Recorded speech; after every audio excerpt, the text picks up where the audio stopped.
I ran into this last week, is what fixed it for me. If you want to stop your HBO Max subscription from automatically renewing, follow these steps. Step 1. Log into your HBO Max account. Start by going to the HBO Max website or opening the app on your device. Enter your login credentials to access your account. Step 2. Access account settings. Once logged in, click on your profile icon in the upper right corner.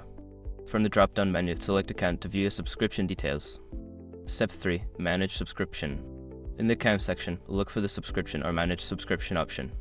Click on it to see your current subscription plan and renewal settings. Step 4. Turn off auto-renewal.